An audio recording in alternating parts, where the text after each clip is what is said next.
Dahil sa konsensya at hindi na makayanan ni Leslie ang mga pinaggagawa ni Shaira, ay tinulungan niya si Jordan na tumakas. Ngunit sa kasamaang palad ay hindi sila nagtagumpay. Nagpang-abot sila ni Shaira hanggang nahampas siya ni Shaira ng upuan sa ulo na dahilan ba't nawalan siya ng malay.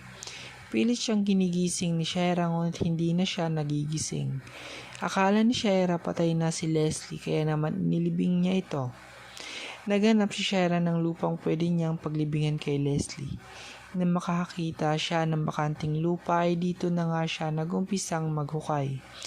Habang naghuhukay si Shaira ay may isang magsasakang napadaan. Nakita niya si Shaira na naghuhukay.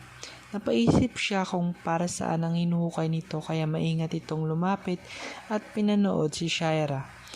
Laking gulat ng lalaki na mayroon itong nililibing na bangkay. Pagkatapos ni Shaira ilibing si Leslie ay agad na itong umalis. Nang makita ng lalaki na nakaalis na si Shaira ay agad niyang hinukay ang pinaglibingan ni Leslie.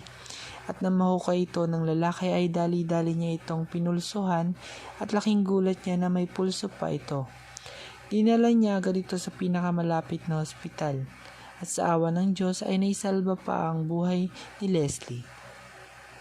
Ilang oras ang nakalipas ay nagising na si Leslie at sa sobrang nagpapasalamat sa lalaking nagligtas sa kanya. Nang makarecover na si Leslie ay agad na pinuntahan si Jordan upang aminin sa kanya na si Shaira ang dumukot kay Jeff at dito na isiniwalat ni Leslie lahat-lahat ng mga kasamaang ginawa ni Shaira. Sa inyong palagay makukulong na kaya si Shaira? O makakahanap na naman ito ng paraan upang matakasan ang mga kasalanan niya? At yan ang ating pagkakabangan sa lalong tumitinding mga eksena at kaganapan sa Asawa ng Asawa Ko.